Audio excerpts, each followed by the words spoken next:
ஆண்டவராகிய இயேசு கிறிஸ்துவின் நாமத்தினாலே நான் உங்களை மீண்டும் வாழ்த்தி வரவேற்கிறேன். கர்த்தருடைய கிருபையினாலும் அவருடைய பரிசுத்தமுடைய இரக்கங்களினாலும் கடைசி கால யுத்த வீரருடைய பணி என்கிறதை பற்றியதான ஆழ்ந்த விஷயங்களை நாம் நம்முடைய தியானத்திலே அறிந்து கொண்டு வருகின்றோம். கர்த்தர் அந்த வார்த்தைகளின் மூலம் நம்மோடு கூட தெளிவான விஷயத்தை பேசிக்கொண்டு வருகிறதை நாம் கண்கூடாக பார்க்கிறோம். இந்த கடைசி கால யுத்தம் என்கிறது ஆரம்ப காலங்களிலே காணப்பட்ட யுத்தங்களைப் போல அல்ல. இந்த கடைசி காலத்திற்கு என்கிற சரியான ஆயத்த நிலைகள் நம்முடைய வாழ்க்கையிலே காணப்பட்டால் ஒழிய இந்த யுத்தத்தின் ஊடாக கடந்து போகிறது என்கிறது உங்களாலும் என்னாலும் ஆகிறது இல்லை.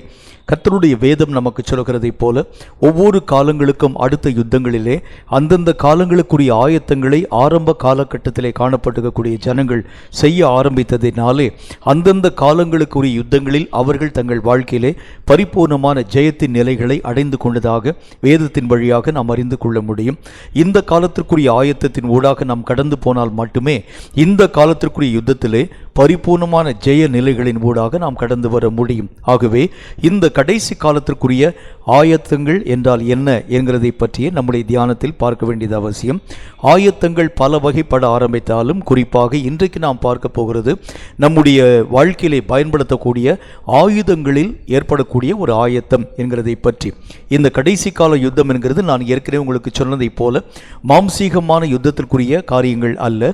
இது ஆவிக்குரிய யுத்தமாய் காண்பிக்கப்படுகிறதுனால அதற்கேற்ற தகுதியான ஆயத்த நிலைகள் நம்முடைய வாழ்க்கையிலே வந்தால் ஒழிய இந்த கடைசி கால யுத்தத்திற்கு ஏற்ற மகிமையை நாம் பெற்றுக்கொள்ள முடிகிறது இல்லை. கடைசி கால யுத்தத்தினுடைய ஆயுதங்களின் ஆயத்தம் என்றால் என்ன, அதை பற்றித்தான் நாம் நம்முடைய தியானத்திலே பார்க்க போகிறோம். வசனத்தை வாசிக்க கேளுங்கள். 2 கொரிந்தியரின் புஸ்தகம் 10வது அதிகாரம் 4, 5 ஆகிய வசனம் இந்த வார்த்தையை சொல்கிறது. 2 கொரிந்தியர் 10வது அதிகாரம் 4, 5 ஆகிய வசனங்களை வாசிக்க கேளுங்கள். எங்களுடைய போர் ஆயுதங்கள் மாம்சத்துக்கு ஏற்றவைகளாயிராமல் அரண்களை நிர்மூலமாக்குகிறதற்கு தேவ பலமுள்ளவைகளாய் இருக்கிறது. அவைகளினால் நாங்கள் தர்க்கங்களையும் தேவனை அறியக்கூடிய அறிவுக்கு விரோதமாக எழும்புகின்ற எல்லா விதமான மேட்டிமைகளையும் நாங்கள் நிர்மூலமாக்கி எந்த எண்ணத்தையும் கிறிஸ்துவுக்கு கீழ்ப்படிய நாங்கள் சிறைப்படுத்தக்கூடியவர்களாய் இருக்கிறோம். வேத புஸ்தகத்தில் அப்போஸ்தலனாகிய பரிசுத்த பவுல் தன்னுடைய நிருபத்தில் எழுதும் பொழுது அவர் ஒரு நல்ல ஒரு வார்த்தை ஒன்றை சொல்லுகின்றார். அரண்களை நிர்மூலமாக்கக்கூடிய தேவ பலம் உள்ள ஆயுதங்களை உங்களுக்காக தேர்ந்தெடுத்துக் கொள்ளுங்கள். ஆரம்ப நாட்களிலே காணப்பட்ட யுத்தத்தை போல இந்த கடைசி கால யுத்தம் காணப்படாமல் இருக்கிறதுனாலே இந்த கடைசி கால யுத்தத்திற்கு ஏற்ற ஆயுதங்கள் என்று அழைக்கப்படக்கூடிய தேவ பலம் வாய்ந்த ஆயுதங்களை நீங்களும் நானும் தேர்ந்தெடுத்து கொண்டால் மட்டும்தான் வேதத்திலே ஆண்டவராகிய தேவன் சொல்லக்கூடிய வார்த்தையின்படி சாத்தானுடைய சகல விதமான அரண்களை உடைய பண்ண நம்மால் ஆகும். சாத்தானுடைய வலிமைகளை அழிக்கக்கூடிய ஒரு தன்மையோடு கூட அல்ல, ஒட்டு மொத்த சாத்தானுடைய அரண்களை தகர்ந்து ஒழிய பண்ண வேண்டும் என்றால் வேதம் நமக்கு சொல்லுகிறதை போல தேவ பலம் நிறைந்த ஆயுதங்களை உங்கள் வசங்களாக்க வேண்டும் என்று கர்த்தராகிய தேவன் நமக்கு சொல்லுகின்றார். தேவ பலம் உள்ள ஆயுதங்கள் என்றால் என்ன? ஆரம்ப நாட்களில் மறைவாக குறிப்பிடப்பட்டிருக்கக்கூடிய அநேகம் ஆயுத நிலைகளை பற்றி நாம் அறிந்து கொண்டு வந்தோம். மறைவாக காண்பிக்கப்படக்கூடிய விசுவாசம், மறைவாக காண்பிக்கப்படக்கூடிய ஆண்டவராகிய தேவனுக்குள் பலமடையக்கூடிய தன்மை என்று பல திறப்பட்ட விஷயங்களை பற்றி நம்முடைய தியானத்தில் பார்த்தோம்.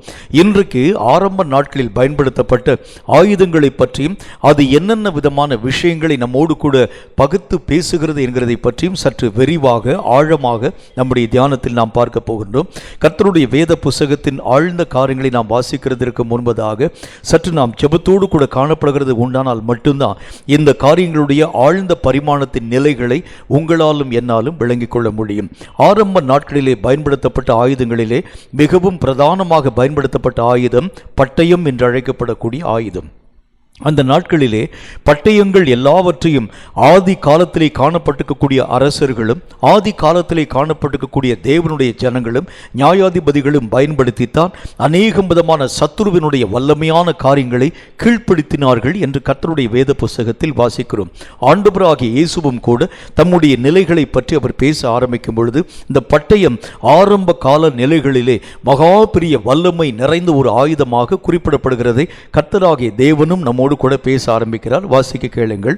வெளிப்படுத்தின விசேஷம் 2வது அதிகாரம் 16வது வசனம் இந்த வார்த்தையை நமக்கு சொல்கிறது. வெளிப்படுத்தின விசேஷம் 2வது அதிகாரம் 16வது வசனத்திலே இந்த பட்டயம் என்ன விதமான காரியமாக நமக்கு குறிப்பிடப்படுகிறது என்று பாருங்கள். நீ மனம் திரும்பு, நீ மனம் திரும்பு, இல்லாவிட்டால் நான் சீக்கிரமாய் உன்னிடத்திலே வந்து என் வாயின் பட்டயத்தால், என்னுடைய வாயின் பட்டயத்தினால் அவர்களோடே யுத்தம் நான் அவர்களோடு யுத்தம் பண்ணுவேன். கர்த்தர் சொல்லுகின்றார், என் வாயின் பட்டயங்களினால் நான் அவர்களோடு கூட யுத்தம் பண்ணுவேன். ஆரம்ப நாட்களிலே இந்த யுத்தத்திற்காக பயன்படுத்தப்பட்டிருக்கக்கூடிய ஆயுதங்களிலே பிரதான பங்கு வகிக்கக்கூடியது இந்த பட்டயம். வீரர்கள் தங்களுடைய வாழ்க்கையில் இந்த பட்டயங்களை பயன்படுத்த துவங்கினதால்தான் சத்துருவனுடைய எல்லா விதமான அதிகாரங்களின் கூறுகளை அவர்களால் நிர்மூலமாக்க முடிந்தது என்று கர்த்தருடைய வேதத்தில் பார்க்கிறோம். இந்த பட்டயங்கள் என்று அழைக்கப்படக்கூடிய ஆரம்ப கால ஆயுதங்களுடைய நிலைகள் இந்த காலத்திலும் ஆவிக்குரிய ரீதியாக தேவ பலம் நிறைந்த ஆயுதங்களாக பயன்படுத்தப்படுகிறது. இந்த பட்டயங்கள் என்று அழைக்கப்படக்கூடியவைகள் ஆவிக்குரிய அர்த்தமாக எதையெல்லாம் இந்த கடைசி காலத்தில் உங்களுக்கும் எனக்கும் வலியுறுத்துகிறது என்கிறதை நாம் சற்று விரிவாக, நாம் சற்று ஆழமாக நம்முடைய தியானத்தில் பார்க்க வேண்டியது அவசியம். ஆரம்ப காலங்களில் வெளியரங்கமாய் சொல்லப்பட்டிருக்கக்கூடிய பட்டயங்கள் இப்பொழுது ஆவிக்கேற்ற ஆயுதங்களாக, தேவ பலம் நிறைந்த ஆயுதங்களாக எவைகள் எல்லாவற்றையும் வலியுறுத்துகிறது என்கிறதை நாம் நம்முடைய வாழ்க்கையிலே நிச்சயமாய் அறிந்து உணர வேண்டியது அவசியம். வாசிக்க கேளுங்கள். பட்டயம் முதல் காரியம் எதை நமக்கு சொல்கிறது என்று பாருங்கள். எபேசியருக்கு எழுதப்பட்ட நிருபம் 6வது அதிகாரம் 17வது வசனம் இந்த வார்த்தையை சொல்கிறது. எபேசியர் 6:17 இந்த வார்த்தையை சொல்கிறது. வாசிக்க கேளுங்கள். ரட்சண்யம் என்னும் தலைச்சீராவையும் தேவ வசனமாகிய ஆவியின் பட்டயத்தையும் எடுத்துக்கொள்ளுங்கள். கர்த்தருடைய வேத புஸ்தகத்தில் முதலாவது காரியம் இந்த கடைசி காலத்தில் பட்டயங்கள் என்று அழைக்கப்படக்கூடியது எதற்கு ஒப்பனையாய் சொல்லப்படுகிறது என்று பாருங்கள். ஆண்டவராகிய தேவனால் பயன்படுத்தக்கூடிய இந்த கடைசி கால யுத்தத்திற்கு உங்களுக்கும் எனக்கும் தேவைப்படக்கூடிய பட்டயமாகிய ஆயுதம் கர்த்தருடைய வசனங்கள் என்கிற அடிப்படையிலே நம்மோடு கூட பேச ஆரம்பிக்கிறது. முதல் விஷயமாய் ஒரு காரியத்தை புரிந்து கொள்ள வேண்டும். இந்த ஆவிக்குரிய ஆயுதங்கள் பயன்படுத்தப்பட வேண்டும் என்று சொன்னால் இந்த ஆயுதங்கள் முதல் காரியம் உங்கள் சொந்த ஆயுதங்களாய் இருக்க வேண்டும். இந்த சொந்த ஆயுதம் அல்லாத அல்லது சொந்தமல்லாத ஆயுதங்களை உங்களாலும் என்னாலும் ஆவிக்குரிய ரீதியில் பயன்படுத்துகிறது என்கிறது கூடாத ஒரு விஷயம். நல்லா புரிஞ்சுக்கங்க. நாம் பயன்படுத்த வேண்டிய ஆயுதங்கள் என்று அழைக்கப்படக்கூடியவைகள் நமக்கு உரிமையாக, நமக்கு சொந்தமாக மாற்றப்படக்கூடிய ஆயுதங்களைத்தான் உங்களாலும் என்னாலும் சத்துருவுக்கு எதிராக பயன்படுத்த முடியும். இப்படி சாதாரணமாக காணப்படக்கூடிய மற்ற எந்த ஆயுதங்களின் கூறுகளையும் நீங்கள் சாத்தானுக்கு விரோதமாய் பயன்படுத்துகிறது உண்டானால் சாத்தான் எளிதாக நடுங்கி மெய்யாகவே தோற்று போகிறது இல்லை. வேதம் சொல்லக்கூடிய வார்த்தையின்படி இந்த ஆயுதங்கள் உங்கள் வசமாய் காணப்பட ஆரம்பித்தால் மட்டும்தான் பிசாசுக்கு அந்த ஆயுதங்கள் நடுக்கங்களை உருவாக்க ஆரம்பிக்க முடியும். இப்பொழுது நாம் பார்த்ததை போல வேத வசனங்கள் கர்த்தராகிய தேவனால் சொல்லப்படக்கூடிய பட்டயம் என்று அழைக்கப்படக்கூடிய ஆயுதங்களுக்கு ஒப்பனையாய் நமக்கு பேசப்படுகிறது. அப்படின்னா என்ன அர்த்தம்? உங்களுக்கு உரிமையான ஆயுதங்களைத்தான் பயன்படுத்த முடியும் என்கிறதை போல ஆண்டவராகிய தேவனுடைய வசனத்தை உங்கள் உரிமையாக மாற்றினால் மட்டும்தான், உங்களுடைய சொந்தமாய் மாற்றப்படாது இருக்கக்கூடிய வசனங்களை பயன்படுத்தினால் சாத்தான் மெய்யாகவே கடந்து போகிறது இல்லை. சாத்தானை எதிர்க்க வேண்டும் என்றால் எந்தெந்த வசனம் உங்களுக்கு உரிமையாக்கப்பட்டிருக்கிறதோ, எவைகளை எல்லாம் நீங்கள் அபியாசப்படுத்தி இருக்கிறீர்களோ, எவைகள் எல்லாவற்றையும் நீங்கள் கை கொண்டிருக்கிறீர்களோ, இந்த வசனம் தான் நம்முடைய வாழ்க்கையிலே உரிமையாக்கப்பட்டிருக்கக்கூடிய வசனம். இந்த வசனம் தாண்டி எதை நீங்கள் பேச ஆரம்பித்தாலும் சத்துருனுடைய ஆளுகையினுடைய அதிகாரங்களை ஜெயிக்க உங்களாலும் என்னாலும் ஆகிறது இல்லை என்று கர்த்தர் நமக்கு சொல்லுகின்றார். நமக்கு உரிமைகள் ஆக்கப்படாது இருக்கக்கூடிய எந்த விஷயத்தை பற்றி பேச ஆரம்பித்தாலும் அது நமக்கு அந்நியமாய் இருக்கிறதுனாலே சத்துருவானவன் அந்த காரியங்களுக்கு நடுக்கம் கொண்டு ஓடி போகிறது இல்லை. சாத்தானுக்கு நடுக்கத்தை தரக்கூடிய ஆயுதம் என்றால் என்ன என்றால் அது உங்களுடைய வாழ்க்கையிலே உங்கள் உரிமையாய் மாற்றப்பட்டிருக்க வேண்டும், உங்களுக்கு சொந்தமாய் மாற்றப்பட்டிருக்க வேண்டும். ஒருவேளை ஆண்டவராகிய தேவனுடைய நாமத்தினாலே இந்த சாத்தானுக்கு எதிரடையான ஆயுதமாக பயன்படுத்தக்கூடிய ஆயுதங்கள் என்று அழைக்கப்படக்கூடிய வசனமாகிய ஆயுதம், கர்த்தருடைய நாமத்தினால் நீங்கள் திருடக்கூடாது என்று சொல்லக்கூடிய ஒரு வார்த்தை என்று வைத்துக் கொள்ளுங்கள். இந்த ஆயுதத்தை பிசாசுக்கு விரோதமாக நீங்கள் பயன்படுத்துகிறது உண்டானால் நீங்கள் முதல் காரியம் திருடாது இருக்க வேண்டியது அவசியம். எந்த விஷயத்திலும் திருட்டுத்தனத்தை உங்கள் வாழ்க்கையில் நீங்கள் காண்பிக்க கூடாது. கர்த்தராகிய தேவனுக்கு கொடுக்கக்கூடிய நேரத்திலும் ஒரு திருட்டுத்தனத்தை காண்பிக்க கூடாது. மற்றவருடைய மற்றவங்களுடைய பொருளை எடுக்கக்கூடிய திருடக்கூடிய நிலைகளையும் காண்பிக்க கூடாது. மற்றவங்களுடைய மகிமை எடுக்கக்கூடிய திருட்டுத்தனத்தை நம்முடைய வாழ்க்கையில காண்பிக்க கூடாது. திருடாதே என்று சொல்லக்கூடிய வார்த்தையில எந்த விஷயத்தையும் நீங்கள் உங்களுக்கு உரிமை அல்லாத எதையாகிலும் நீங்கள் எடுக்கிறது உண்டானால் அது திருடு என்று கர்த்தருடைய வேதம் சொல்லுகிறது. யாராகிலும் ஒருவனுடைய அந்த பிரசங்கத்தை நீங்க எடுத்து பேசினா அது ஒரு திருட்டுத்தனமான ஆவிக்குரிய நிலை என்று கர்த்தர் சொல்லுகிறது. இந்த வார்த்தையை பயன்படுத்தி பிசாசை எதிர்க்க உங்களால் முடியாது. நான் சொல்றது உங்களுக்கு புரியும் நினைக்கிறேன். ஒரு காரியத்தை நீங்கள் செய்கிறதற்கு முன்பதாக இந்த காரியத்தை நீங்கள் உங்களுக்கு சொந்தமாய் மாற்ற வேண்டியது அவசியம். சொந்தமல்லாது இருக்கக்கூடிய எதையும் நீங்கள் பயன்படுத்துகிறது உண்டானால் பொல்லாத பிசாசின் ஆவிகள் நடுக்கம் கொண்டு ஓடுகிறது இல்லை என்று கர்த்தருடைய வேத புஸ்தகத்தில் வாசிக்கிறோம். இரண்டாவது ஒரு முக்கியமான விஷயத்தை உங்களுக்கு சொல்லணும். இதுதான் மிகவும் பிரதானம் வாய்ந்தது. இந்த வசனங்கள் உங்கள் வாழ்க்கையிலே பயனாக்கப்பட வேண்டும் என்றால் வசனம் என்ன சொல்லுதுன்னு பாருங்க. வெளிப்படுத்தின விசேஷத்தில் 12வது அதிகாரம் 11வது வசனத்தை வாசிக்க கேளுங்கள். வெளிப்படுத்தின விசேஷம் 12வது அதிகாரம் 11வது வசனம் என்ன சொல்கிறது பாருங்கள். மரணம் நேரிடுகிறதா இருந்தாலும் அதற்கு தப்பும்படி தங்கள் ஜீவனையும் பாராமல் ஆட்டுக்குட்டியின் இரத்தத்தினாலும் ஆட்டுக்குட்டியானவருடைய இரத்தத்தினாலும் தங்கள் சாட்சியின் வசனத்தினாலும் அவனை அவர்கள் ஜெயித்தார்கள். இந்த பட்டயம் என்று அழைக்கப்படக்கூடிய வசனங்கள் தங்களை குறித்து சாட்சி கொடுக்க வேண்டியது அவசியம். என்னை பற்றி இந்த கர்த்தருடைய வேதம் எப்பொழுது சாட்சி கொடுக்கிறதோ இதை பயன்படுத்தித்தான் பொல்லாத சாத்தானின் அதிகாரங்களை ஜெயிக்க உன்னாலும் என்னாலும் ஆகும் என்று கர்த்தருடைய வேதம் சொல்லுகிறது. அப்படின்னா என்ன அர்த்தம்? வசனத்திற்கு முன்பதாக நீ உன்னை நிறுத்தி பார்க்க வேண்டும். இந்த வசனத்திலே எந்த காரியமாக வாகிலும் உனக்கு விரோதமாய் எழும்பி நின்று வார்த்தைகளை பேசுகிறது உண்டானால் அந்த வசனம் உனக்கு உரிமையானவை அல்ல. இந்த வசனம் ஒவ்வொரு வசனமும் உன்னை குறித்து சாட்சி கொடுக்கணும். உன்னுடைய வாழ்க்கையிலே இந்த வசனம் என்னென்ன விதமான காரியங்களை செய்தது உண்டு, என்னென்ன விஷயங்களிலே இந்த வசனத்திற்கு நீ கீழ்ப்படிந்தது உண்டு, எந்தெந்த காரியங்களிலே இந்த வசனத்திற்கு ஏற்ற வாழ்க்கையாக உன்னுடைய வாழ்க்கையை நீ மாற பண்ணினது உண்டு. இந்த வசனங்கள் ஒவ்வொன்றும் உன்னை குறித்து சாட்சியாய் அறிவிக்க ஆரம்பித்தால் மட்டும்தான் இதை நீங்கள் உங்கள் வாழ்க்கையிலே ஆவியின் பட்டயமாய் பயன்படுத்த முடியும். நல்லா புரிஞ்சுக்கோங்க. சாதாரணமாய் வேதத்தில் சொல்லப்பட்டிருக்கக்கூடிய எந்த வசனத்தை பற்றி நீங்கள் பேசினாலும் பிசாசு பயப்பட மாட்டான். எந்த வார்த்தைகளை பற்றி சாத்தானுக்கு எதிரடையாக அந்த வார்த்தைகளை பயன்படுத்தினாலும் சாத்தான் தன்னுடைய அந்த இடத்தை விட்டு மெய்யாகவே அகன்று விலகி போகிறதே இல்லை. நிறைய பேர் இப்படித்தான் ஏமாந்து போக ஆரம்பிக்கிறாங்க. அவங்க யோசிக்கிறாங்க, கர்த்தருடைய வேதத்தில் நான் வாங்கி இருக்கக்கூடிய என்னுடைய பைபிள் இருந்து வசனங்களை பேசுகிறேன், ஏன் சாத்தான் போக மாட்டேங்கிறான்? ஏன் சாத்தான் இந்த காரியங்களை விட்டு மெய்யாகவே விலகி போகிறதில்லை? ஒரே ஒரு விளக்கத்தை கர்த்தர் சொல்லுகின்றார். உன்னை குறித்து சாட்சி கூடாது இருக்கக்கூடிய வசனம் அது உனக்கு உரிமையானது அல்ல. உன்னை குறித்து அந்த வசனம் உன்னோடு கூட பேசணும், உன்னை பற்றி சொல்லணும். நீ இந்த வசனத்தில் இந்த காரியத்தில் நீ சரியா இல்ல, ஒரு சீர்படுத்து.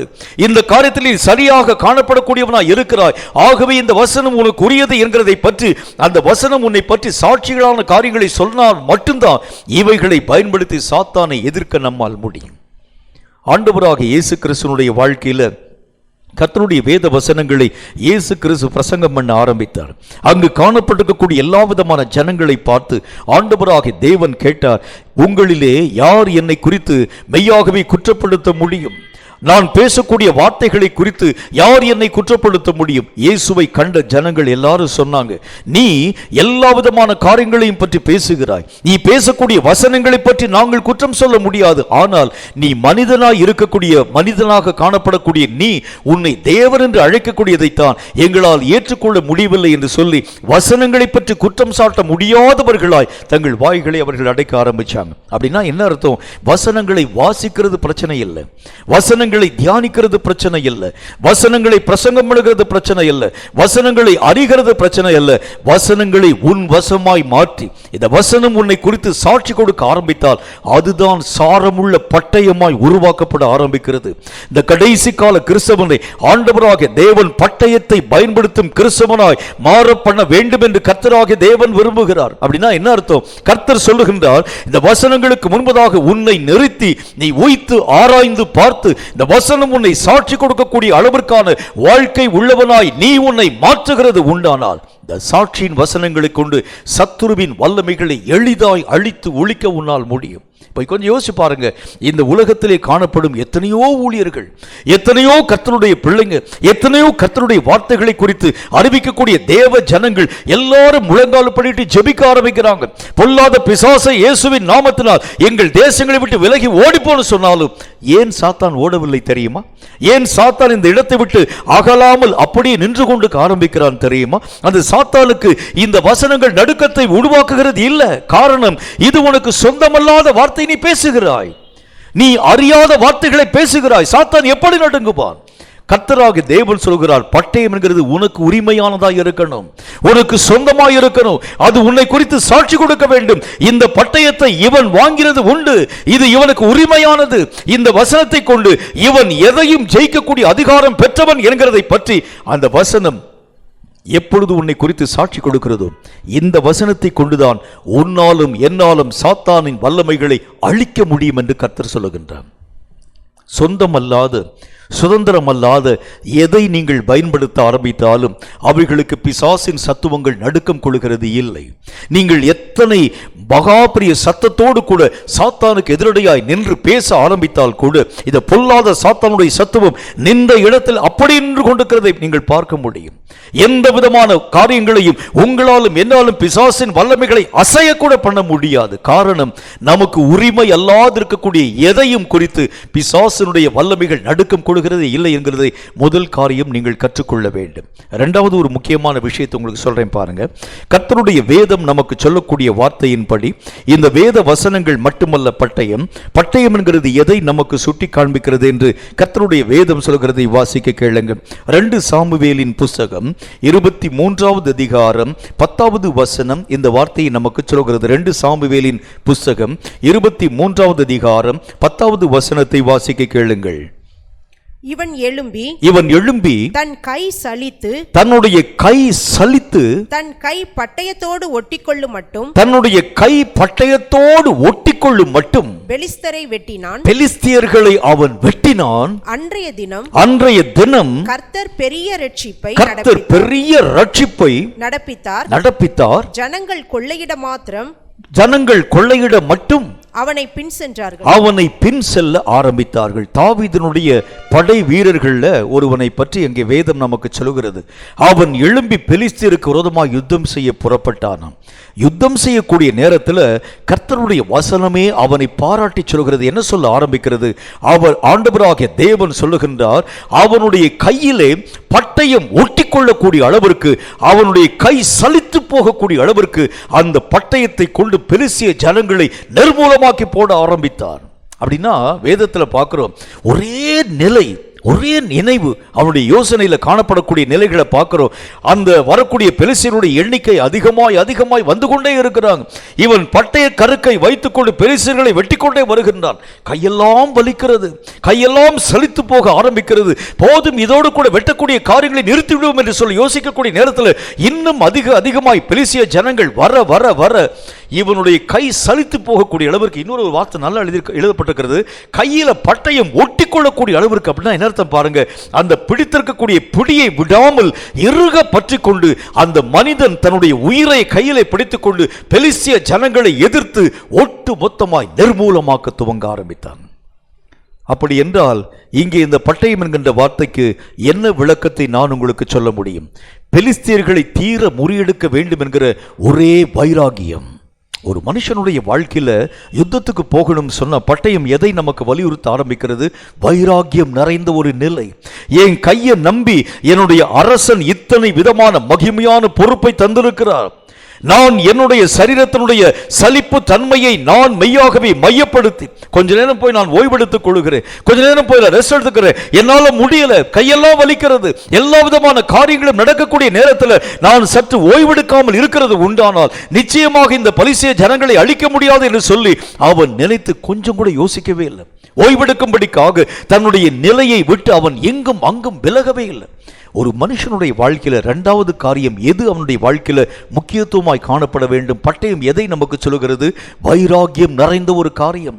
வரக்கூடிய பொல்லாத சாத்தான் எல்லா இடங்களிலும் இருந்து புறப்பட்டு வரக்கூடிய நேரத்தில் ஓய்வெடுக்கிற இன்றைக்கு கிறிஸ்தவனுடைய வாழ்க்கையினுடைய நிலைமையை பார்க்கிறோம். எத்தனை கிறிஸ்தவர்கள் முடங்கி தூங்கி கொண்டிருக்கிறார்கள் பாருங்கள். எத்தனை கிறிஸ்தவர்கள் இயங்காதிருக்க ஆரம்பிக்கிறாங்க பாருங்க. 2 பிசாசை வெட்டிட்டு பேசாம இருக்கக்கூடிய ஒரு நிலை, 2 பிசாசுக்கு விரோதமான காரியங்களை பேசிவிட்டு 2 ஜெப குறிப்புகளுக்காக அவர்கள் ஜெபம் பண்ணிவிட்டு பேசாமல் உறங்கக்கூடிய நிலை. இந்த பிசாசனுடைய காரியங்களை தொடாதிருக்கக்கூடிய வரைக்கும் அவன் தன்னுடைய வல்லமையை ரொம்ப குறுகின வல்லமையாகத்தான் உள்ள அனுப்ப ஆரம்பிப்பான். ஆனால் பிசாசுக்கு விரோதமாக என்றைக்கு ஒருவன் எழுப்ப ஆரம்பிக்கிறாலும் அவனை தீர முறியடிக்காது இருக்கிறது உண்டானால் அவன் நம்மை தீர்த்து கட்ட ஆரம்பிச்சுவான். நல்லா புரிஞ்சுக்கோங்க, ஆவிக்குரிய நிலையில நல்ல ஒரு ஈக்குவேஷன் நீங்கள் கற்றுக்கொள்ள வேண்டும்.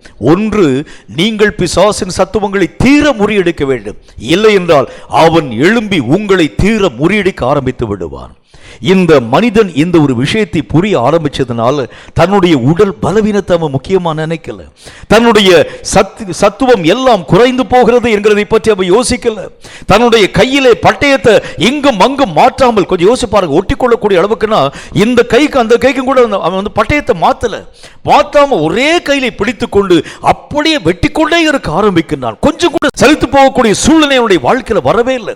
அவன் அந்த பெலிஸ்தியருடைய ராஜ்யங்களிலே காணப்பட்டிருக்கக்கூடிய வீரர்கள் எழும்பி வர வர வர வர இவன் இன்னும் உக்கிர வேகம் கொண்டு எழும்பி தன்னுடைய கையிலே ஏற்படக்கூடிய வலியை தன்னுடைய கரங்களோடு கூட பட்டயம் ஒட்டி கொண்டிருக்கக்கூடிய நிலைகளை எவ்வளவேனும் யோசித்து பாராமல் வைராகியத்தோடு காரியங்களை நடப்பிக்க துவங்க ஆரம்பித்தான்.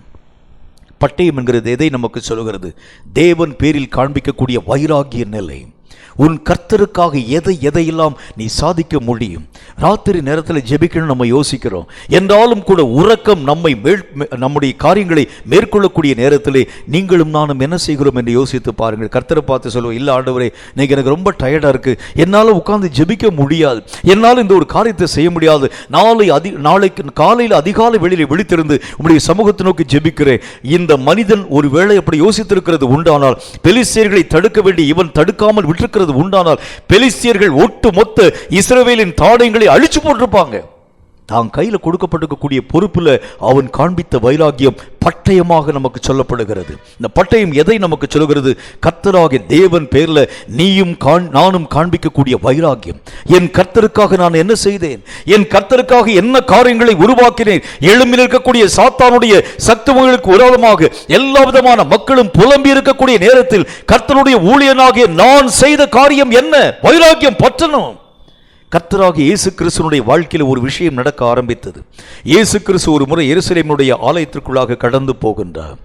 அங்கு காணப்படக்கூடிய புறா விற்கக்கூடிய மக்களையும் வச்சிருக்கக்கூடிய கழுதைகளை விற்கக்கூடிய மக்களையும் காசுக்காரர்களுடைய எல்லா விதமான காரியங்களையும் அவருடைய கண்கள் பார்த்தது. வேதத்தில் ஒரு நல்ல ஒரு வார்த்தை இவ்விதமாக எழுதப்பட்டிருக்கிறது, கர்த்தருடைய வீட்டை பற்றிதான வைராகியம் அவர்கள் பற்றி எரிய ஆரம்பித்ததினாலே அவர் அந்த நாட்டுக்குள்ளாக கடந்து போகும் பொழுது அதுக்கு முன்னாலே அவருடைய சீஷர்கள் சொல்றாங்க, நாம் அவரை பின்பற்றி போவோம், நாமும் அவரோடு கூட மரிக்கும்படி பின்பற்றி போவோம் சொல்றாங்க.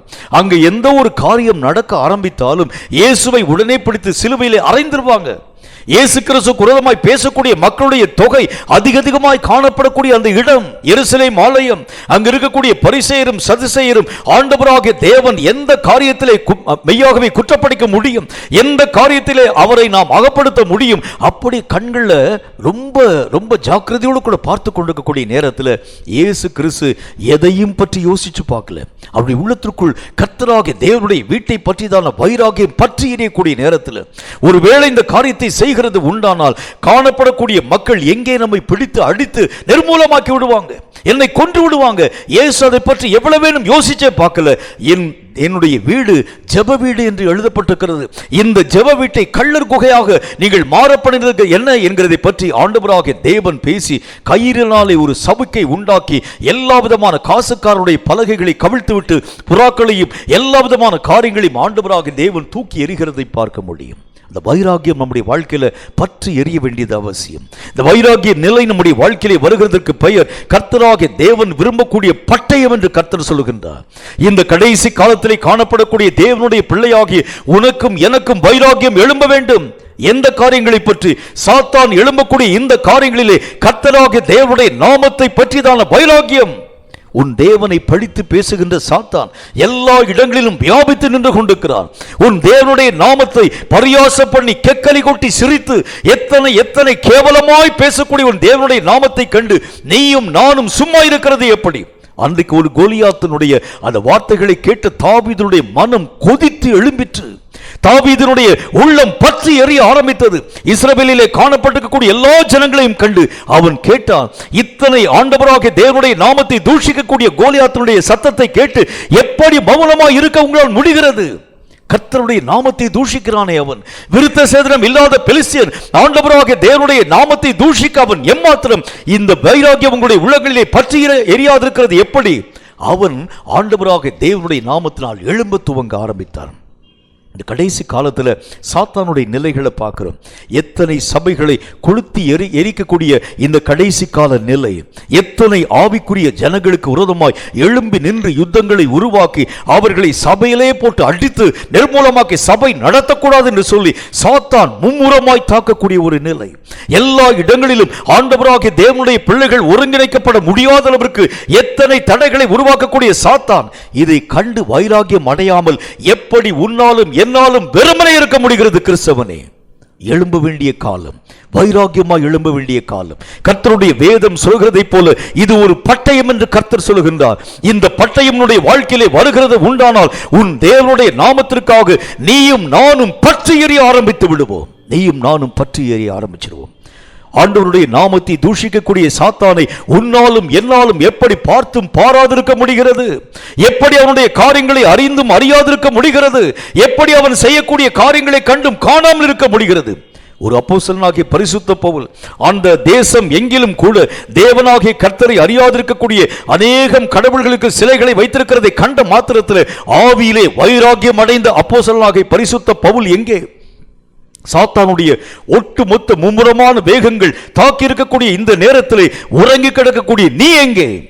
உன் ஆவிக்குரிய நிலையிலே எழும்ப வேண்டும் என்று கர்த்தர் சொல்லுகின்றார். இந்த வைராக்கியம் பட்டயமாக, இந்த வைராக்கியம் பட்டயமாகிய ஆயுதமாக உன் வாழ்க்கையிலும் என் வாழ்க்கையிலும் பயன்படுத்தப்பட ஆரம்பிக்கிறது உண்டானால் மட்டும்தான் சத்துருவானவன் நடுக்கம் கொள்ள துவங்க ஆரம்பிக்கிறார். ஐயோ, ஒரு கூட்டம் ஜனங்களை பற்றி ஆண்டவராகிய தேவன் பேசின வார்த்தைகளின் அடிப்படையிலே இதோ இந்த ஜனங்கள் எழும்பி விட்டார்களே, இவர்களை தடுக்க ஆரம்பிச்சேன், இவர்களை தட்டி விழுத்த ஆரம்பித்தேன், இவர்களுக்கு எதிரான அநேக விதமான போராட்டங்களை கொடுத்து அவர்கள் ஆவிக்குரிய காரியங்களில் எழும்ப முடியாத சூழ்நிலைகளை உருவாக்க ஆரம்பித்தாலும் எல்லா விஷயங்களையும் உதறி போட்டுக்கொண்டு வைராக்கியமாய் தங்கள் தேவனாகிய கர்த்தருக்காக வைராக்கியம் கொண்டு எழும்பினார்களே என்று சொல்லி உன்னையும் என்னையும் பார்க்கக்கூடிய சாத்தான் நடுங்க வேண்டியது அவசியம்.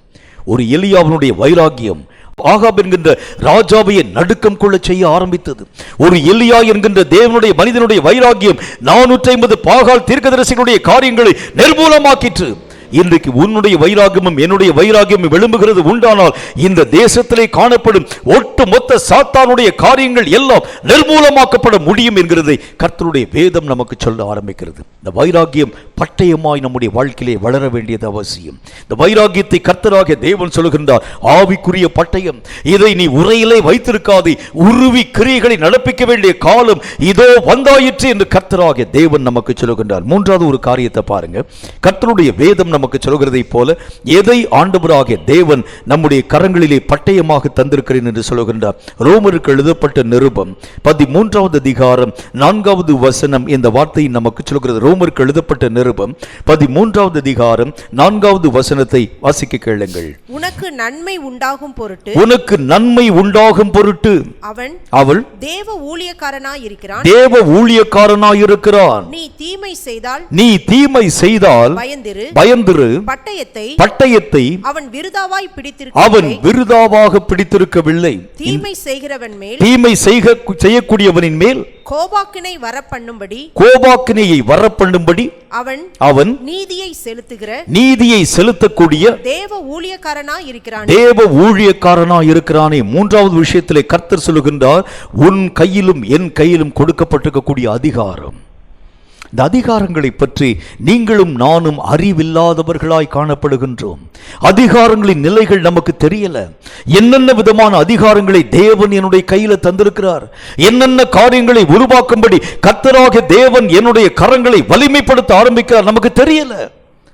எல்லா காரியங்களையும் இழந்து போகக்கூடிய ஒரு மனிதர்களைப் போல, எல்லா காரியங்களையும் மெய்யாகவே அறிய முடியாத ஒரு மனிதர்களைப் போல நீங்களும் நானும் காணப்பட ஆரம்பிக்கிறதுனாலே உன் அதிகாரத்தை கொண்டே சாத்தான் உன்னை தன்னுடைய கால்களின் கீழாக நசுக்கி போட ஆரம்பிக்கிறான். சாத்தானை நசுக்கும் அதிகாரத்தை தேவன் நம்முடைய கைகளிலே தந்திருக்கின்றார்.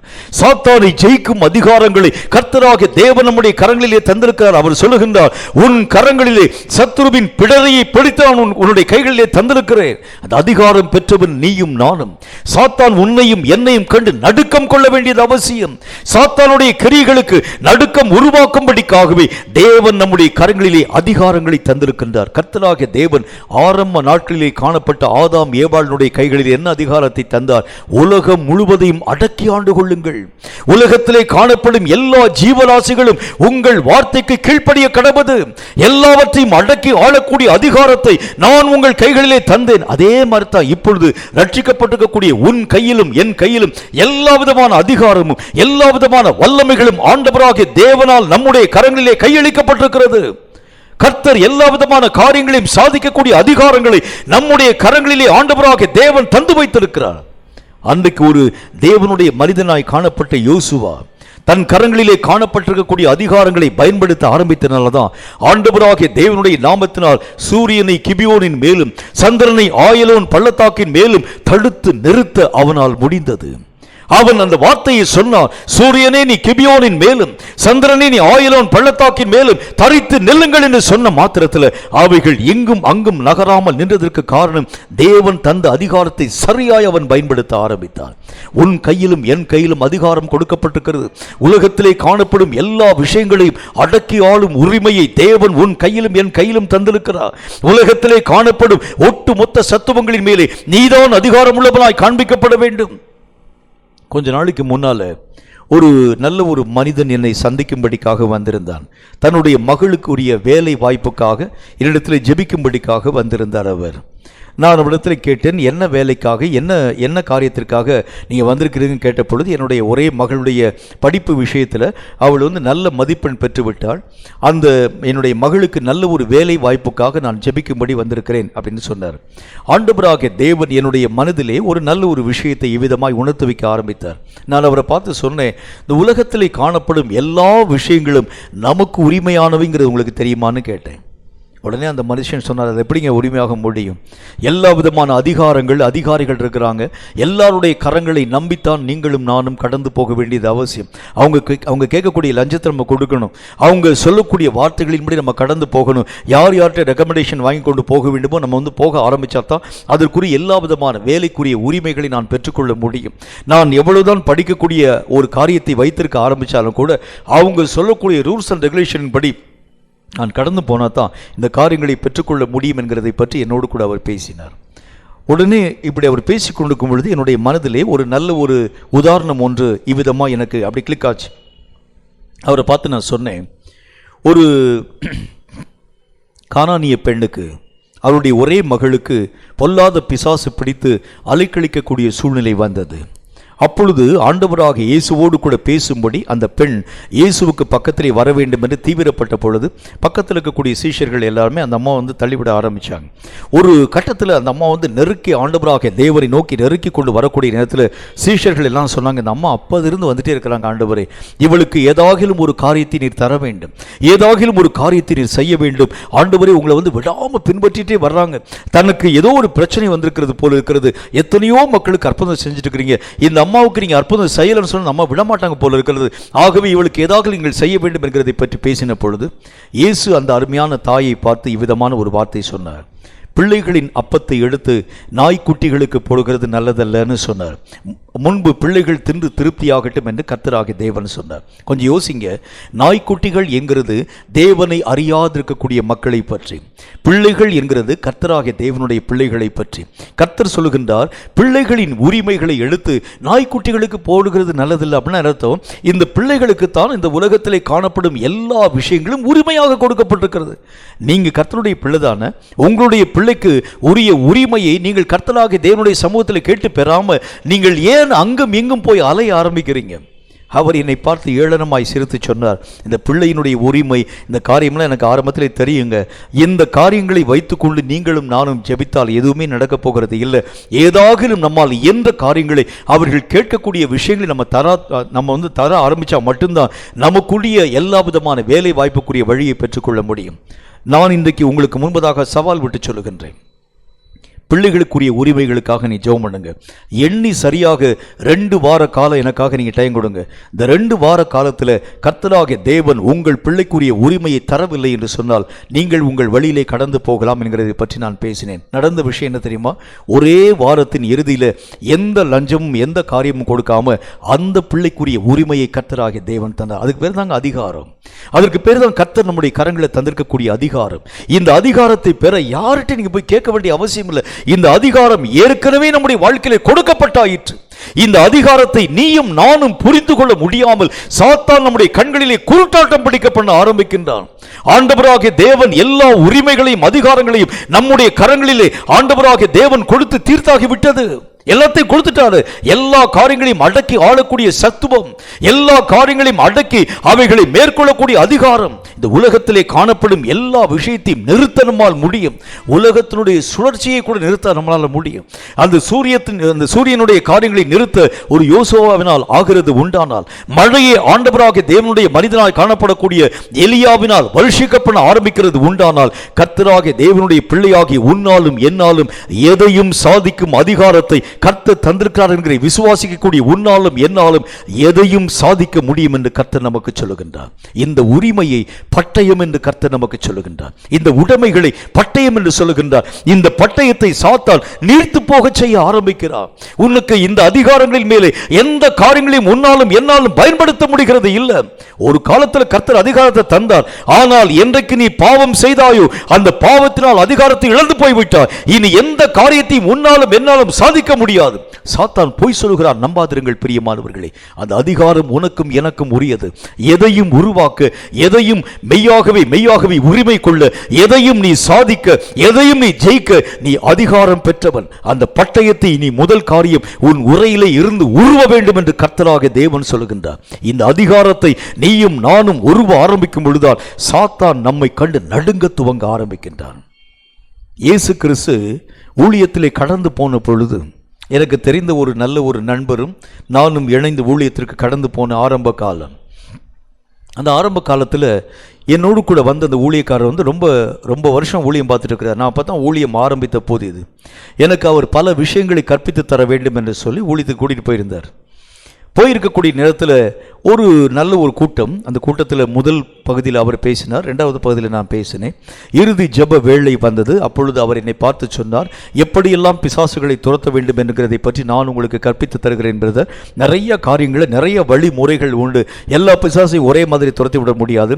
சில பிசாசுகளை எப்படி துரத்தணும், சில பிசாசுகள் எப்படி துரத்தணும், எல்லா ட்ரைனிங்கையும் நான் உங்களுக்கு தருகிறேன் என்கிற ஒரு வார்த்தையின் மூலமாக என்னோடு கூட அவர் பேசினார்.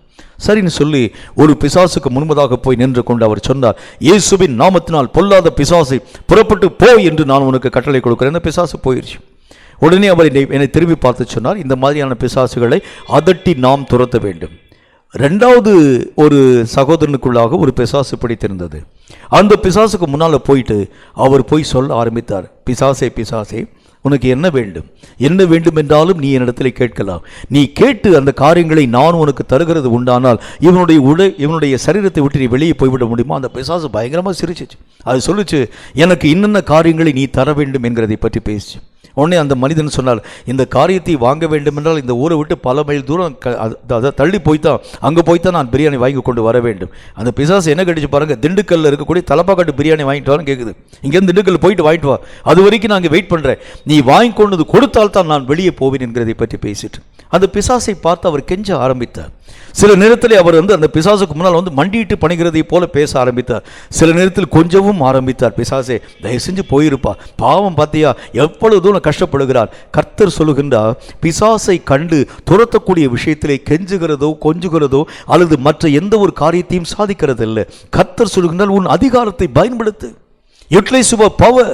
உன் கையில் கொடுக்கக்கூடிய அத்தாரிட்டி எடுத்து பயன்படுத்து. இந்த அதிகாரங்கள் உங்கள் கைகளிலே இருக்கிறது என்கிறதை உணர விடாமல் சாத்தான் நம்முடைய கண்களை குருட்டாட்டம் பிடிக்க பண்ண ஆரம்பிக்கிறான். அதனாலதான் இத்தனை நாட்கள் வரைக்கும் கிறிஸ்தவர்கள் முடங்கினவர்களாய் காணப்படுறாங்க.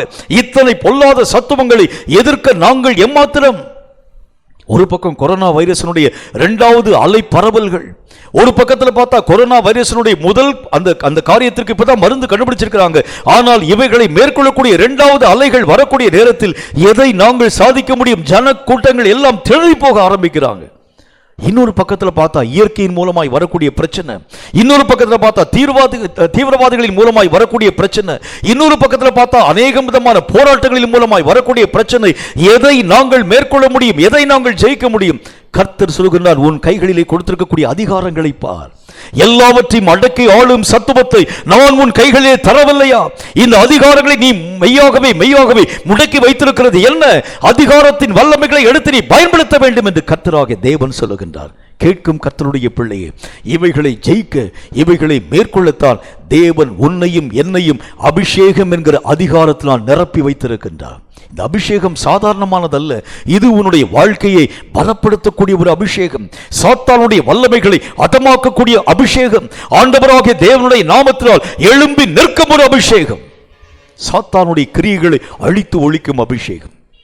இந்த வல்லமைகளை பெற்றிருக்கக்கூடிய நாம், அதிகாரங்களை நாம் நம்முடைய வாழ்க்கையை உணர வேண்டியது அவசியம். சாத்தானுடைய சத்துவங்களை ஜெயிக்கிறது மட்டுமல்ல, உலகத்தில் இருந்து வரக்கூடிய எல்லா போராட்டங்களையும் இந்த அதிகாரங்களினால் உங்களாலும் என்னாலும் மேற்கொள்ள முடியும். இயேசு இந்த உலகத்திலே வாழ்ந்த அந்த காலத்தில் இயேசுவுக்கு ஒரு பெரிய ஒரு பிரச்சனை வந்தது. என்ன பிரச்சனை வந்தது? எதிரே இருக்கக்கூடிய கிராமத்திற்கு கடந்து போகிறாங்க. ஆனால் கிராமத்திற்கு போகிறதற்கு முன்பதாக அங்கு இருக்கக்கூடிய சீஷர்கள் அவரை பார்த்து சொன்னாங்க, அந்த கிராமத்துக்கு போகணும்னா அவர்களுக்கு தேவையான பணத்தை கொடுத்து அதன் பின்புதான் அந்த கிராமத்திற்கு உள்ளே போக முடியும். அவங்களுக்கு கொடுக்கக்கூடிய அந்த வரி பணத்தை நம்ம கொடுக்காமல் இருக்கிறது உண்டானால் அந்த கிராமத்துக்கு உள்ள நம்மளை அனுமதிக்க மாட்டாங்க. இயேசு கிறிஸ்து பார்க்கின்றார், யாருடைய கையிலாச்சும் காசு இருக்கான்னு பார்க்கிறார். ஒருத்தருடைய கையிலும் காசு இல்லை. உடனே இயேசு கிறிஸ்து காசு இல்லை என்பதற்காக துவண்டு போய்விடார் என்று சொல்லி சாத்தான் யோசிக்க ஆரம்பிச்சான். எல்லாருடைய கரங்களிலும் இருக்கக்கூடிய காசு இல்லாது இருக்கக்கூடிய நிலையிலே இயேசு இந்த காரியத்தை நிமித்தம் அந்த இடத்துல ஊழியத்திற்கு போக முடியவில்லை என்பதற்காக சோர்ந்து போய்விடுவார் என்று சொல்லி சாத்தான் யோசித்து தவறான கணக்குகளை போட ஆரம்பித்தார். இயேசு தன்னுடைய அதிகாரத்தை பயன்படுத்தி சொன்னார், சீமோனே, முதலாவது கடலிலே போய் நீ உன்னுடைய அந்த தூண்டிலை போடு, அதிலே அகப்படக்கூடிய மீனுடைய வாயை திறந்து பார், உனக்காகவும் எனக்காகவும் கொடுக்கக்கூடிய வரிப்பணத்தை கர்த்தர் அங்கே வைத்திருக்கிறார். எப்படி சொல்றார் பாருங்க. இந்த பிரச்சனைகளை ஜெயிக்க வேண்டும் என்றால் அதிகாரம் உன் வசமாக இருக்கணும். இந்த தேசத்திலே வந்திருக்கக்கூடிய இந்த பிரச்சனைகள், மனுஷர்களை அச்சுறுத்தக்கூடிய பிரச்சனைகள், மனுஷனுடைய உயிரை மெய்யாகவே காவு வாங்கக்கூடிய பிரச்சனைகள், மனுஷனுடைய நிலைகளிலே மெய்யாகவே அவர்களுடைய உடைமைகள் எல்லாவற்றையும் அளிக்கக்கூடிய பிரச்சனைகளை ஜெயிக்க வேண்டும் என்றால் அதிகாரம் பெற்றவனாகி நீயும் நானும் அதிகாரங்களை கைகளில் எடுத்துக்கொண்டு எழும்ப வேண்டும் என்று கர்த்தர் நமக்கு சொல்லுகின்றார். இந்த அதிகாரங்களை கொண்டுதான் உன்னாலும் என்னாலும் ஜெயிக்க முடியும். இந்த அதிகாரங்களை பயன்படுத்தித்தான் சாத்தானுடைய வல்லமைகளை மேற்கொள்ள முடியும் என்று கர்த்தருடைய வேதம் நமக்கு சொல்கிறது. இதை ஒரு பட்டயமாக நம்முடைய கரங்களிலே தருகிறேன் என்று சொல்லுகின்றார். பட்டயங்களை உருவக்கூடிய மக்கள் எதிராளியினுடைய தன்மைகளை எவ்வளவேனும் யோசித்து பாராமல் எப்படி தங்கள் கரங்களிலே உருவப்பட்ட பட்டயத்தை நிமித்தம் அவர்களை அறியாத ஒரு பலம் கொண்டு சத்துருவுக்கு எதிராக எழும்பி நின்று தங்கள் பட்டயங்களை வீச ஆரம்பிக்கிறார்களோ, அதே போல தேவன் கொடுத்த அதிகாரமாகிய பட்டயமுடைய கரங்களிலே வரும் பொழுது உன்னை அறியாத ஒரு பலம் உன்னை பற்றி பிடிக்கிறது, நீ பார்ப்பாய். உன்னை அறியாத அந்த பலத்தினால் சாத்தானுடைய எல்லா விதமான அதிகாரங்களை தவிடுபடியாக்கி போட ஆரம்பித்து விடுவாய். கர்த்தருடைய வேதம் அதைத்தான் சொல்கிறது. அதை பட்டயங்களாக நீங்கள் பயன்படுத்த வேண்டும். இந்த பட்டயங்கள் எவனுடைய கரங்களிலே காண்பிக்கப்படுகிறதோ, எவன் அந்த பட்டயங்களை தன் உரிமையாக வைத்திருக்கிறானோ, தன்னுடைய அதிகாரங்களை எவன் புரிந்திருக்கிறானோ, எந்தெந்த காரியத்தை எல்லாம் அடக்கி ஆளும் அதிகாரத்தை கர்த்தரினுடைய கைகளிலே தந்திருக்கிறார், எந்தெந்த காரியங்கள் எல்லாவற்றையும் மெய்யாகவே கீழ்ப்படுத்தும் அதிகாரத்தை தந்திருக்கிறார், சாத்தானுடைய அதிகாரங்களை எந்தெந்த விஷயத்தில் எல்லாம் மேற்கொள்ளக்கூடிய சத்துவங்களை கர்த்தர் தந்திருக்கிறார், எந்த மனிதன் இந்த அதிகாரத்தின் வல்லமைகளை புரிந்து கொள்கிறானோ அவன் எளிதாக சாத்தானையும் அவனுடைய தன்மைகளையும் நிர்மூலமாக்கக்கூடியவனாய் விளங்க ஆரம்பிக்கிறான். இந்த கடைசி காலத்தில் கர்த்தராகிய தேவனுக்கு அப்படிப்பட்டவன் தான் தேவைப்படுகிறான் என்று கர்த்தருடைய வேதம் நமக்கு சொல்ல ஆரம்பிக்கிறது.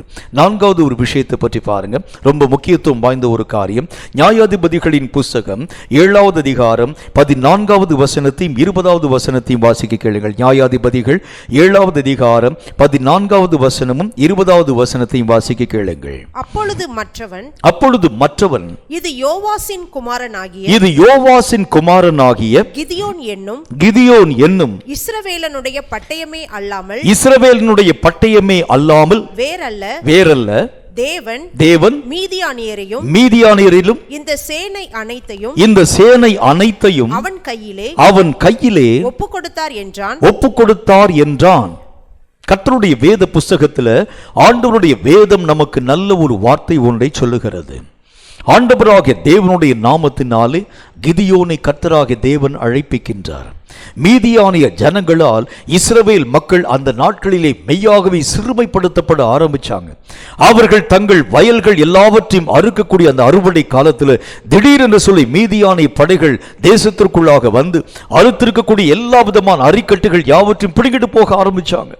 அநேகம் விதமான இஸ்ரவேல் மக்களுடைய தானியங்களுக்குள்ளாக உள்ளே வந்து உடைமைகள் உரிமைகள் யாவற்றையும் பிடுங்கிக் கொண்டு போக ஆரம்பிச்சாங்க. இவர்களை எதிர்க்க யாரால முடியல. ஆண்டவராகிய தேவனை நோக்கி அந்த ஜனங்கள் எல்லாரும் புலம்புறாங்க.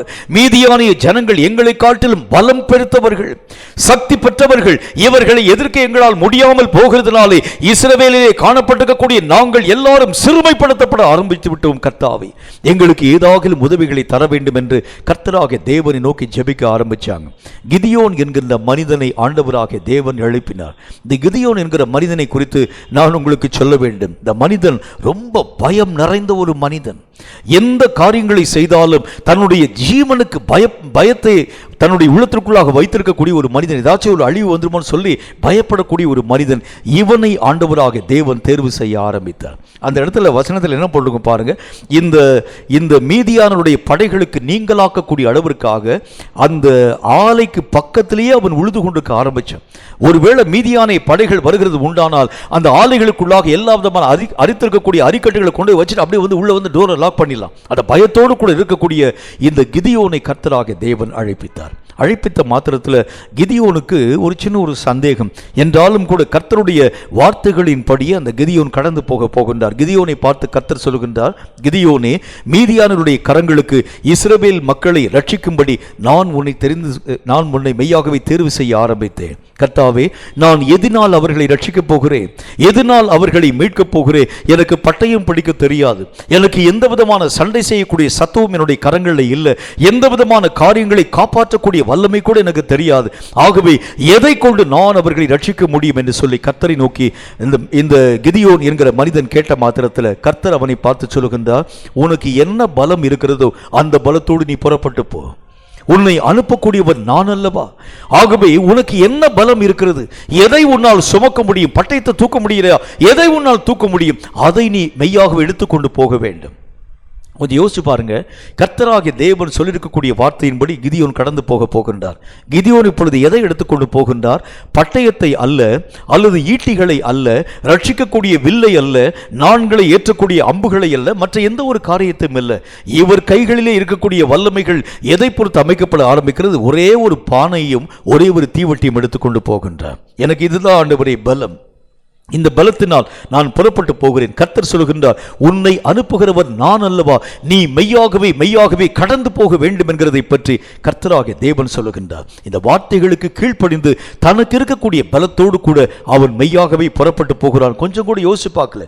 இந்த பானையை கொண்டு இஸ்ரவேல் மக்களை நான் ரட்சிக்கிறது எப்படி? இந்த தீவட்டியை கொண்டு இஸ்ரவேல் மக்களை நான் மெய்யாகவே ரட்சிக்கிறது எப்படி? மீதியானிய படைகளுடைய நிலைகளை பார்க்கிறேன். மகாபெரிய ராணுவ வீரர்கள், பெரிய பட்டயங்களையும் அம்புகளையும் ஈட்டிகளையும் வில்லையும் வாளையும் ஏந்தி கொண்டு வரக்கூடிய இந்த ஜனங்களை எதிர்க்க இந்த ஆயுதங்களில் அழைக்கப்படக்கூடிய சாதாரண பானையும் சாதாரணமான இந்த தீவட்டிகளையும் எம்மாத்திரம் என்று சொல்லி கிதியோன் யோசியாமல் கர்த்தராகிய தேவனுடைய வார்த்தைகளை அவர் மெய்யாகவே முதன்மைப்படுத்த ஆரம்பித்தார். தேவனுடைய வாக்குக்கு கீழ்ப்படியும் ஒரு மனிதனாய் விளங்க ஆரம்பித்தார். இந்த கீழ்ப்படிதலை தான் கர்த்தராகிய தேவன் பட்டயம் என்று சொல்லுகின்றார். அவர் சொல்லுகின்றார், இது கிதியோன் என்கின்ற மனுஷனுடைய பட்டயமே இல்லாமல் வேறு ஒன்றுமில்லை. கிதியோனுடைய பட்டயம் எந்த பட்டயம்? தேவ வார்த்தைக்கு கீழ்ப்படியும் பட்டயம். கர்த்தருடைய வார்த்தைகள் நமக்கு என்ன சொல்லுகிறது? அவைகளுக்கு முற்றும் முழுவதும் நீங்களும் நானும் ஏன், எதற்கு, எப்படி என்கிற எந்த கேள்வியும் கேளாமல் அப்படியே கீழ்ப்படுகிறது. ஒரு பட்டயமாக நமக்கு மெய்யாகவே குறிப்பிடப்படுகிறது. நிறைய நேரங்களில் நாம் நம்மை அறியாமல் கர்த்தரை நோக்கி நாம் கேள்வி எழுப்ப ஆரம்பிக்கின்றோம். இதை நான் எப்படி ஆண்டவரே இந்த ஒரு காரியங்களை பயன்படுத்தி எதிரியின் படையை நிர்மூலமாக்க முடியும்? நான் இந்த ஊரில் ஒரு சின்ன ஒரு வீட்டில் வசிக்கக்கூடிய ஒரு மனிதன், என்னை கொண்டு இவ்வளவு பெரிய ஒரு ரட்சிப்பை தர உம்மால் எப்படி ஆகும்? எத்தனையோ பெரிய பெரிய பலவான்கள் இருக்கிறாங்க, ஞானத்தில் சிறந்தவங்க இருக்கிறாங்க, பெரிய பெரிய அறிவியலாளர்கள் இருக்கிறாங்க, எத்தனையோ பெரிய ஐஸ்வர்ய சம்பன்னர்கள் இருக்கிறாங்க. அவர்களை விட்டு பலவீனமாக இருக்கக்கூடிய நான் எம்மாத்திரம் கிதியோன் கேட்கவே இல்லை. அந்த கிதியோனுடைய காரியத்தை பார்க்கிறோம். எல்லா விதமான மக்களை காட்டிலும் ரொம்ப பயப்படக்கூடிய ஒரு மனிதனாய் காணப்பட்டவன் கிதியோன். ஆனால் கர்த்தராக தேவன் அழைத்த பொழுது அந்த வார்த்தைகளுக்கு கீழ்ப்படியாமல் கிதியோன் தன்னை ஓடி ஒளித்துக் கொள்ளவில்லை. கர்த்தராக தேவன் சொன்ன அந்த வார்த்தைகளுக்கு அப்படியே கீழ்ப்படி ஆரம்பித்த பொழுதுதான் மீதியானை படைகளிலே காணப்பட்டிருக்கக்கூடிய ஒரு மனிதன் சொப்பனம் கண்டு சொல்கிறான். அவன் சொல்லுகின்றான், இது கிதியோனுடைய பட்டயமே அல்லாமல் வேறு ஒன்றுமில்லை. எதை கர்த்தர் பட்டயம் என்று சொல்லுகின்றார்? கிதியோனின் கீழ்ப்படிதல் என்று அழைக்கப்படக்கூடிய பட்டயம். கர்த்தர் உனக்கு என்ன வார்த்தையை சொல்லுகின்றார்? என்ன வார்த்தையை சொல்லுகின்றார்? அவைகளை குறித்து ஏன், எதற்கு, எப்படி என்கின்ற எல்லா கேள்விகளையும் முதல் காரியம் அப்புறமாக்கி போடு. கர்த்தர் என்ன காரியத்தை உன்னோடு கூட பேசினாலும் அதற்கு முற்றும் முடிய கீழ்ப்படியும் மனிதனாய் நீ உன்னை நிறுத்துகிறது உண்டானால், வேதம் சொல்லக்கூடிய நல்ல ஒரு வார்த்தையின்படி, வேதம் பேசக்கூடிய நல்ல ஒரு காரியத்தின்படி எல்லா காரியங்களையும் திறமையாய் சாதிக்க உன்னாலும் என்னாலும் ஆகும். மீதியானிய படைகளை அழிக்கும்படிக்காக கிதியோன் என்கிற மனிதன் கடந்து போகின்றான். அங்கே காணப்படக்கூடிய சேபா, சல்முனா என்கிற 2 பேரும் கிதியோனை பார்த்து மெய்யாகவே பரியாசம் பண்றாங்க. இந்த மீதியானிய படைகளை அழிக்கக்கூடிய கிதியோன் என்கிற நீயா இப்படிப்பட்ட பெரிய ஒரு ரட்சிப்பை ஜனங்களுக்காக தரப்போகிறாய் என்று சொன்ன பொழுது அவன் சொல்லுகின்றான், மீதியானிய படைகளை நான் துரத்தி கொண்டு போகிறேன், அவர்களை நான் ஓட ஓட துரத்தி வெட்டி போட போகின்றேன். எல்லா காரியங்களையும் நிர்மூலமாக்கக்கூடிய அதிகாரம் பெற்ற கர்த்தருடைய வார்த்தைக்கு செவி கொடுத்து கேட்டு இந்த கர்த்தராக தேவனுடைய பட்டயத்தை என் பட்டயமாக்கி கொண்டு நான் கடந்து போகிறேன் என்று சொல்லி ஆண்டவராக தேவனுடைய நாமத்தினாலே மீதியானே படைகள் எழும்ப முடியாதவருக்கு தரை மட்டும் கீழ்ப்படுத்த ஆரம்பித்தான் கிதியோன். அதற்கு ஒரே ஒரு காரணம், கர்த்தருடைய பட்டயம் என்று அழைக்கப்படக்கூடிய கீழ்ப்படியக்கூடிய ஒரு நிலை. இதை கர்த்தர் பட்டயம் என்கிற ஒரு வார்த்தையின் மூலம் பேசுகின்றார். தேவன் என்ன விஷயத்தை நமக்கு சொன்னாலும் சரி, என் பலத்தை நான் பார்க்கக்கூடாது, என் பராக்கிரமத்தை பார்க்கக்கூடாது, என் வலிமைகளை நான் பார்க்கக்கூடாது, என்னுடைய குறைவுகளை நான் பார்க்கக்கூடாது. கர்த்தர் என்னை அழைத்து விட்டார் என்று சொன்னால், இல்லை ஆண்டவரே, மோசையை போல நான் திக்குவாயும் மந்தனாவும் உள்ளவனாக இருக்கிறேன் சொல்ல ரெஃப்யூஸ் பண்ணாது. கர்த்தராக தேவன் என்னை அழைத்த மாத்திரத்தில் இதோ நான் இருக்கிறேன். அன்றைக்கு ஒரு ஏசாயாவை பார்த்து ஆண்டவராக தேவன் சொன்னார், நான் யாரை அனுப்புவேன், யார் நமது காரியமாய் போவான்? ஆண்டவராகிய தேவனை நோக்கின ஏசாயா சொல்லுகின்றார், யாரையாகிலும் அனுப்ப மாட்டவர் என்று சொல்லாமல் அவர் சொல்லுகின்றார், இதோ நான் இருக்கிறேன், என்னை அனுப்பும், என்னை அனுப்பும் ஆண்டவரே. கர்த்தராகிய தேவனுக்கு முழுவதும் கீழ்ப்படியக்கூடிய ஒரு நிலை பட்டயமாக நமக்கு சொல்லப்படுகிறது. கீழ்ப்படியக்கூடிய ஒரு மனிதன் எதையும் சாதிக்கும் பட்டயம் நிறைந்தவனாய் காண்பிக்கப்படுகின்றான். கீழ்ப்படிதல் உள்ள ஒரு மனிதனால் எல்லாவற்றையும் மேற்கொள்ளக்கூடிய அதிகாரம் பெற்றவனாய் ஆண்டவராகிய தேவனால் அவன் மெய்யாகவே சுட்டி காண்பிக்கப்படுகின்றான். அப்போஸ்தலன் பவுல் அப்போஸ்தலன் ஆண்டவராகிய தேவனுக்கு கீழ்ப்படிந்த மாத்திரத்தில் தான் அவன் எல்லா விதமான விஷயங்களிலும் பலவீனமாய் காணப்பட்ட பொழுதிலும் கூட கர்த்தராகிய தேவனுக்குள் தன்னை பலவானாய் நிறுத்தக்கூடிய ஒரு மனிதனாய் காண்பிக்கப்பட்டதின் காரணம் என்ன? அவன் சொல்லுகின்றான், நல்ல போராட்டத்தை போராடினேன், ஓட்டத்தை முடித்தேன், ஜீவ கிரீடம் இது முதற்கொண்டு எனக்காகவே வைக்கப்பட்டிருக்கிறது என்று சொல்லக்கூடிய வார்த்தைகளை அறிவிக்கிறதற்கு காரணம் என்ன தெரியுமா? தேவனாகிய கர்த்தருடைய வார்த்தைகளுக்கு முழுவதும் கீழ்ப்படியும் ஒரு நிலை. அந்த கீழ்ப்படியக்கூடிய சத்துவம் நம்முடைய வாழ்க்கையிலே வருகிறது உண்டானால், ஆண்டவராகிய தேவனுடைய நாமத்தினாலே அவர் பேசும் எல்லா விதமான குரலுக்கும் நீயும் நானும் கீழ்ப்படிந்து அடங்கி நடக்கிறது உண்டானால், சாத்தான் உன்னை கண்டு மெய்யாகவே நடுக்கம் பிடிக்க ஆரம்பித்து விடுகின்றான். சாத்தான் உன்னையும் என்னையும் காணக்கூடிய பிசாசு கர்த்தராகிய தேவனுக்கு கீழ்ப்படக்கூடிய மனிதனுக்கு முன்பதாக நிற்கிறது எப்படி என்கிறதை பற்றி அறிந்து உன் முகத்திற்கு முன்பதாக விலகி ஓட ஆரம்பித்து விடுகின்றான். கேட்கும் கர்த்தருடைய பிள்ளையே, பட்டயமாகிய கீழ்ப்படிதலின் ஆயுதங்களை பயன்படுத்துங்கள். தேவன் உங்களுக்கு என்ன காரியத்தை பேசுகிறாரோ அதை குறித்து எவ்வளவேனும் யோசித்து பாராமல் அப்படியே அவைகளை உங்கள் வாழ்க்கையிலே உள்வாங்கிக் கொள்ளுங்கள். கர்த்தர் எந்த காரியத்தை எனக்கு முன்பதாக பேச ஆரம்பித்தாலும் அந்த காரியத்திற்கு எந்த மாற்று கருத்தையும் சொல்லாது முற்றிலும் கீழ்ப்படியும் கூடிய ஒரு நிலையை உங்கள் வாழ்க்கையிலே வைத்து பாருங்கள். ஒரே ஒரு உதாரணத்தை உங்களுக்கு நான் சொல்ல வேண்டும். இயேசுவுக்கு முன்பதாக பிசாசாலமன் நடுக்கம் பிடித்ததற்கு காரணம் என்ன தெரியுமா? இயேசுவை எங்கே சாத்தானுடைய வல்லமைகள் காண ஆரம்பித்தாலும் சாத்தானுடைய வல்லமைகள் எல்லாம் இயேசுவை கண்ட மாத்திரத்தில் நடுக்கம் கொள்ள துவங்கிற்று. காரணம், எல்லா விஷயத்திலும் தன் பிதாவாகிய தேவனுக்கு முழுவதும் கீழ்ப்படிதல் உள்ளவராய் காண்பிக்கப்பட்டார். அவரை ஆண்டவராக இயேசுவை பார்த்து பிதாவாகிய தேவன் சொன்னார், நீர் உம்முடைய ஜீவனை மரணத்திலே ஊற்ற வேண்டும். இயேசு எந்த வார்த்தைகளை மறு உத்தரவில் சொல்லவில்லை. இதோ ஆண்டவரே, உம் வார்த்தையின்படியே செய்கிறேன்.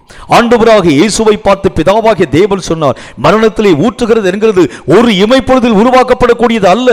இயேசுவே, ஆண்டவராகிய என்னுடைய நாமத்தினாலே அந்த கேடடையும்படிக்காக நகரத்தின் வீதியிலே உம்மை இழுத்துக் கொண்டு போவார்கள். உம்முடைய முகத்திலே காரி உமிழுவார்கள்.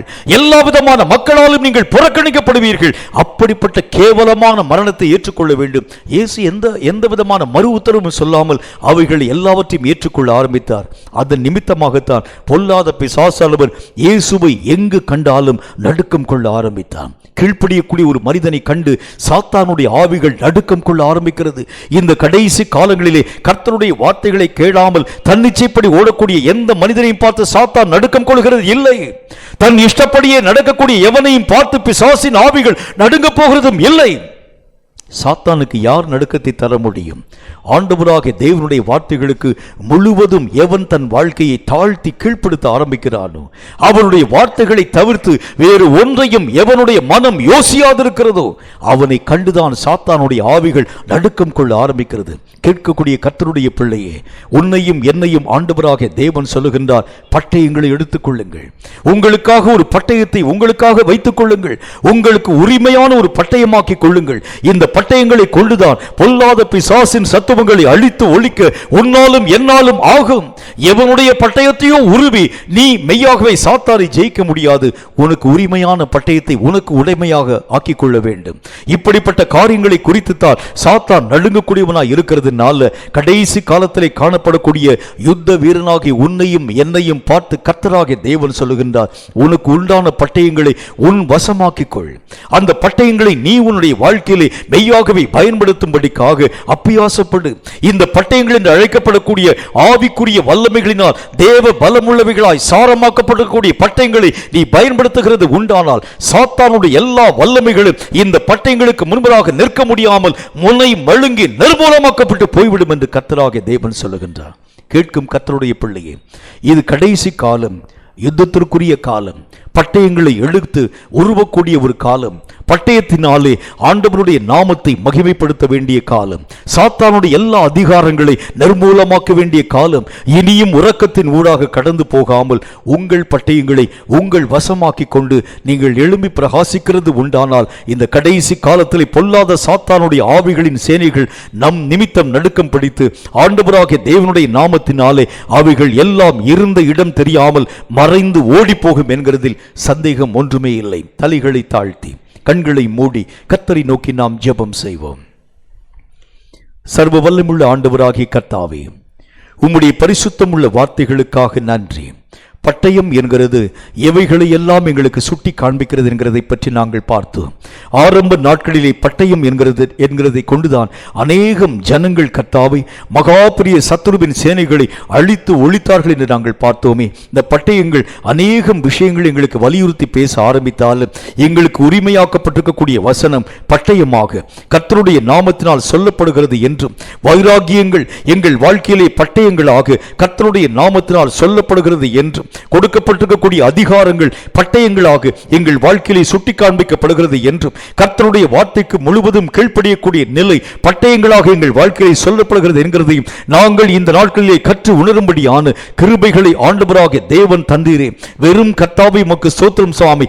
மாம்சீகமான பட்டயத்துக்குரிய காரியங்களாக அல்ல, இயேசு கிறிஸ்துவின் நாமத்தினாலே ஆவிக்குரிய ஆயுதங்கள் என்று அழைக்கப்படக்கூடிய தேவ வசனத்தினாலும் கர்த்தருடைய நாமத்தினாலே காண்பிக்கும் வைராகியத்தினாலும் ஆண்டவராகிய பிள்ளைகளாகிய தேவனால் கொடுக்கப்பட்டிருக்கக்கூடிய அதிகாரங்களினாலும் தேவனுடைய வாழ்க்கை கர்த்தாவை வார்த்தைக்கு கீழ்ப்படியக்கூடிய தன்மைகளினாலும் சாத்தானுடைய வல்லமையான காரியங்களை ஜெயிக்கத்தக்கதாக தேவ பலமுள்ள ஆயுதங்கள் ஆகிய இந்த ஆவிக்குரிய பட்டயங்களை இந்த வார்த்தைகளை கேட்கும் ஒவ்வொரு பிள்ளைகளும் எடுத்து தங்கள் வாழ்க்கையை பயன்படுத்த கிருபைகளை தர வேண்டும் என்று நான் ஜெபிக்கிறேன். இறுதி யுத்தத்திலே கர்த்தருடைய நாமத்தினால் எழும்பி பிரகாசிக்க பொல்லாத சாத்தானின் ஆயுதங்களை அழிக்க நீர் தெரிந்து கொண்டு இந்த வார்த்தைகளை கேட்கக்கூடிய உம்முடைய பிள்ளைகளுக்காய் நன்றி. இவர்களை கொண்டு பெரிய ரட்சிப்பை தேச அரங்கிலே கர்த்தராகிய தேவன் உருவாக்கி தரப் போகிறதற்காய் நன்றி. இவர்கள் பட்டயத்தை உருவி கர்த்தருடைய நாமத்தினாலே சாத்தானுடைய எல்லா அதிகாரங்களையும் தங்களுடைய கால்களில் கீழ்ப்படுத்தத்தக்கதாக ஆண்டவராகிய தேவன் இவர்கள் ஒவ்வொருவரையும் வலிமைப்படுத்த வேண்டும் என்று நான் ஜெபிக்கிறேன். எழும்பி இருக்கக்கூடிய பொல்லாத சாத்தானை உன்னை அழித்து ஒழிக்கத்தக்கதாக இதோ ஆவிக்குரிய சந்ததி இயேசுவின் நாமத்தினால் எழுப்பப்பட்டதற்காக நன்றி.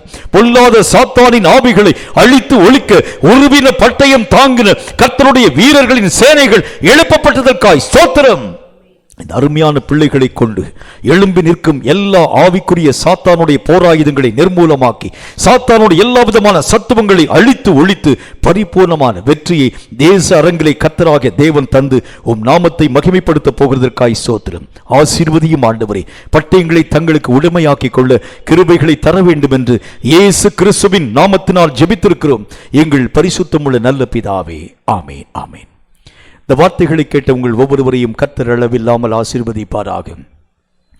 ஆவிக்குரிய பட்டயங்கள் என்று அழைக்கப்படக்கூடிய ஆவிக்குரிய தன்மைகளை உங்களுக்கு உடைமைகளாய் மாற்றிக்கொள்ளுங்கள். எழும்பி நிற்கும் சாத்தானுடைய வல்லமைகளை மேற்கொள்ள வேண்டும் என்றால் இந்த ஆவிக்குரிய உடைமைகள் உங்கள் வாழ்க்கையிலே உங்கள் வசமாய் காண்பிக்கப்பட வேண்டும். இவைகளை கொண்டுதான் பொல்லாத சாத்தானின் ஆவிகளின் திரள் சேனைகளை அழித்து ஒழிக்கவும் ஆண்டவருடைய நாமத்தினால் இந்த உலகத்தை ரட்சிப்பினுடைய திட்டத்தின் நேராக அழைத்து கொண்டு வரவும் உங்களாலும் என்னாலும் ஆகும். தேவன் உங்கள் கரங்களை நம்பி இப்படிப்பட்ட ஆவிக்குரிய பலம் வாய்ந்த பட்டயங்களை தந்திருக்கிறார். இவைகளை நீங்கள் பயன்படுத்தி சாத்தானை மேற்கொள்ளுங்கள். கர்த்தர் இதோ சீக்கிரம் வருகிறார். மாரநாதா.